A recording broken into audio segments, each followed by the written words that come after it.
يا أيها الذين آمنوا توبوا إلى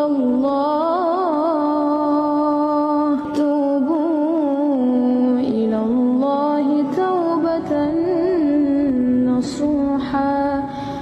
Alhamdulillah, wassalatu wassalamu ala rasulillah Sayyidina Muhammad ibni Abdillah wa ala alihi wa sahbihi wa man tabi'ahu wa mawala.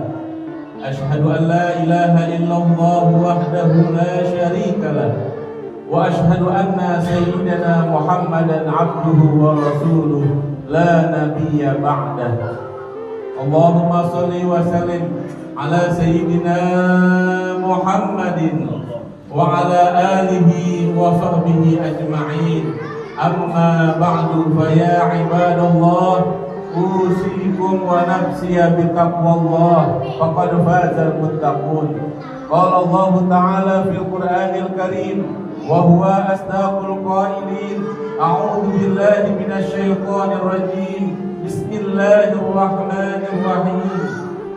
Ya ayyuhallazina amanu taqullaha haqqa tuqatih wa la tamutunna illa wa antum muslimun. Wa qala ta'ala fi ayatin ukhra, ya ayyuhallazina amanu taqullaha wa qulu qawlan sadida yuslih lakum a'malakum wa yaghfir lakum dzunubakum wa man yuti'illaha faqad faza fawzan 'azima. Ma'asyiral muslimin, sidang Jumat yang dirahmati Allah, pertama-tama marilah kita panjatkan rasa syukur kita kehadirat Allah Subhanahu wa taala karena berkat limpahan rahmatnya kepada kita, karena berkat curahan nikmatnya kepada kita, sehingga pada siang hari ini, pada hari yang istimewa ini, di tempat yang mulia ini, kita sama-sama dapat melaksanakan salah satu kewajiban kita selaku umat Islam, yakni melaksanakan ibadah sholat Jumat berjamaah. Salawat beserta salam tak lupa kita sampaikan kepada penghulu alam, Nabi yang agung, Nabi yang mulia, Nabi kita Muhammad sallallahu alaihi wasallam, juga kepada seluruh keluarganya, kepada seluruh sahabatnya, tabi'in tabi'innya, pengikutnya semua. Mudah-mudahan kita selaku umatnya mendapatkan syafaat dari beliau di akhirat nanti. Amin amin ya rabbal alamin. Pada kesempatan yang mulia ini, izinkan khatib berwasiat kepada seluruh jamaah, wabil khusus kepada diri khatib pribadi. Marilah kita sama-sama tingkatkan kualitas keimanan kita kepada Allah, rasa percaya kita, keimanan kita kepada Allah Subhanahu wa taala, dan juga ketakwaan kita, ibadah kita, baik yang sunnah maupun yang wajib, semata-mata kita lakukan hanyalah untuk Allah Subhanahu wa taala. Sebagaimana yang kita sering ucapkan dalam doa kita, Allahumma inna nas'aluka ridhaka wal jannah, ridhaka wal jannah, ridhaka wal jannah, ridhomu dan surgamu ya Allah. Wa nas'aluka husnal khotimah, dan padamulah aku meminta padamu, yaitu mati dalam keadaan husnul khotimah.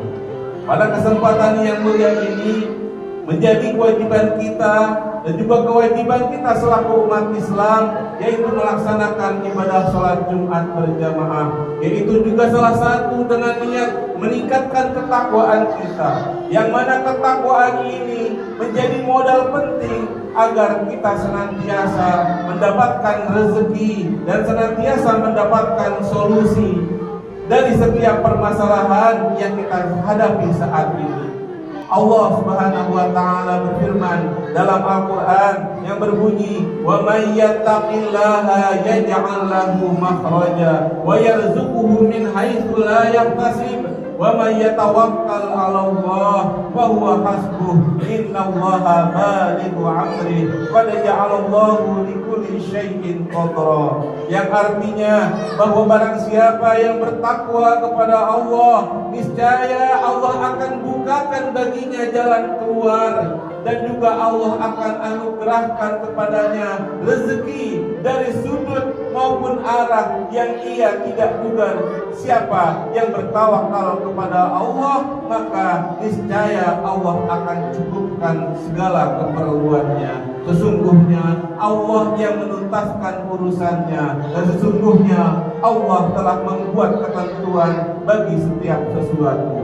Ma'asyiral muslimin, sidang Jumat yang dimuliakan Allah, setiap kita tentu menginginkan rezeki yang lancar dan penuh keberkahan. Namun tidak semua orang menyadari bahwa salah satu kunci utama untuk membuka pintu rezeki itu terletak pada lisan dan hati yang senantiasa dipenuhi dengan ucapan istighfar, yaitu memohon ampun kepada Allah Subhanahu wa Ta'ala. Istighfar bukan sekedar ucapan ritual. Istighfar melainkan bentuk kesadaran dan kerendahan hati seorang hamba di hadapan Allah Subhanahu wa Ta'ala. Maka dalam Al-Quran surat Nuh ayat 10 sampai 12 Allah menyebutkan, wa qul tastaghfiru rabbakum innahu kana ghaffara. Maka lalu aku katakan kepada mereka, mohonlah ampun kepada Tuhanmu, sesungguhnya Allah Maha Pengampun. Yursilis samaa 'alaikum midrara, yang mana jika kamu memohon ampun kepada Allah, niscaya Allah akan turunkan hujan yang lebat dan dari langit kepadamu. Wa yumdidkum bi amwalin wa banin wa yaj'al lakum jannatin wa yaj'al lakum anhara, yang artinya adalah bahwa Allah akan memperbanyak juga harta, rezeki dan juga anak-anakmu, serta menyiapkan kebun-kebun dan sungai-sungai untukmu.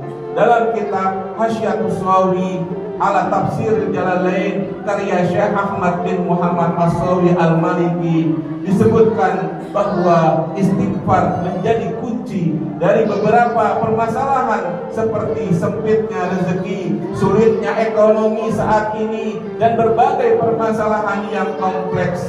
Maka diriwayatkan dari Hasan Basri, beliau seorang ulama besar dari generasi tabi'in yang dikenal dengan kebijaksanaan dan kedalaman ilmunya. Suatu ketika datang kepadanya orang-orang dengan berbagai permasalahan yang ia hadapi. Orang yang pertama mengadu tentang kondisi ekonominya yang begitu terpuruk, kebutuhan keluarga yang ia tanggung tak dapat ia cukupi. Adapun orang yang kedua mengadu kepada Hasan Basri tentang kondisi di mana ia belum dikaruniai keturunan sampai sekarang oleh Allah Subhanahu wa Ta'ala. Kemudian ia menginginkan buah hati sebagai penerusnya untuk masa depan nanti. Dan adapun orang yang ketiga adalah seorang petani yang tidak pernah mendapatkan hasil maksimal dari tanamannya selama bercocok tanam. Lalu ia menghadapi permasalahan seperti gangguan hama dan kekeringan yang melanda. Mendengar keluhan dari orang-orang tersebut, Hasan Al-Basri hanya menjawab dengan satu kalimat, Istaghfirillah, istaghfirillah, istaghfirillah. Bacalah istighfar, mintalah ampun kepada Allah Subhanahu wa Ta'ala. Mendengar jawaban yang singkat ini, maka salah satu muridnya Hasan Basri heran dengan beliau, heran dengan gurunya. Ia bernama Rabi bin Sahib. Akhirnya ia memberanikan diri untuk bertanya kepada gurunya, wahai guruku, 3 orang tersebut adalah banyak datang mendatangimu seringkali dengan mengadukan berbagai hal dan meminta pertolongan bermacam-macam kepadamu. Tetapi mengapa hanya istighfar yang kau jadikan sebagai solusi untuk jalan keluar mereka bertiga? Maka Hasan Basri pun terdiam. Kemudian ia hanya membacakan surat Nuh ayat 10 sampai 12 yang telah dibacakan. Ma'asyiral muslimin, sidang Jumat yang dimuliakan Allah, dari kisah ini menunjukkan kepada kita semua bahwa memohon ampun dan senantiasa membaca istighfar mampu menjadi solusi dari berbagai permasalahan yang kita hadapi saat ini. Rasulullah Shallallahu Alaihi Wasallam pun telah mengajarkan kita berbagai redaksi bacaan istighfar, di antaranya yang kita kenal dengan nama Sayyidul Istighfar yang berbunyi Allahumma anta rabbi la ilaha illa anta khalaqtani wa ana 'abduka wa ana 'ala ahdika wa wa'dika mastata'tu a'udzu bika min syarri ma sana'tu wa abu'u laka bi ni'matika 'alayya wa abu'u laka bi dhanbi faghfirli fa innahu la yaghfiru dzunuba illa anta, yang artinya wahai Allah, Engkau adalah Tuhanku, tiada Tuhan yang disembah selain Engkau yang menciptakanku dan aku adalah hamba-Mu. Aku berada dalam perintah iman dan sesuai perjanjian-Mu sebatas kemampuanku, maka aku berlindung kepadamu dari kejahatan yang aku perbuat. Kepadamu aku mengakui segala nikmat padaku, aku mengakui dosaku, maka ampunilah segala dosaku, sungguh tiada yang mengampuni dosa selain Engkau. Maka dalam kitab Al-Azkar karya Imam An-Nawawi, beliau juga telah menyebutkan bahwa anjuran untuk memasukkan Sayyidul Istighfar ke dalam doa sehari-hari. Hal ini sesuai dengan hadis Rasulullah Shallallahu Alaihi Wasallam yang diriwayatkan oleh Imam Al-Bukhari dari Sayyid bin Aus yang berkata, "Wa man qalaha minan nahari muqinan biha wa mata min yaumihi qabla an yumsiya fa huwa min ahlil jannah wa man qalaha minal laili wa huwa muqinun biha fa mata qabla an yusbiha fa huwa min ahlil jannah." Yang artinya, barang siapa yang membaca Sayyidul Istighfar pada siang hari dan ia meyakininya, kemudian ia meninggal pada hari itu sebelum waktu sore tiba, maka ia termasuk penghuni surga. Dan barang siapa yang membaca Sayyidul Istighfar pada malam hari dan ia meyakininya, kemudian ia meninggal mati sebelum waktu pagi tiba, maka ia termasuk penghuni surga. Ma'asyiral muslimin, sidang Jumat yang dirahmati Allah, demikianlah upaya-upaya batin yang perlu kita lakukan agar senantiasa kita semua mendapatkan rezeki berkah dan lancar dari Allah Subhanahu wa taala melalui salah satunya membaca istighfar. Mudah-mudahan kita semua dapat mengamalkan istighfar dalam setiap langkah kehidupan kita di dunia ini. Amin amin ya rabbal alamin. Barakallahu li wa lakum fil Qur'anil 'azim wa nafa'ani wa iyyakum bima fihi min ayatihi wa dzikril hakim. Aqulu qawli hadza fastaghfirullaha li wa lakum wastaghfiruhu innahu huwal ghafurur rahim.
Thank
you.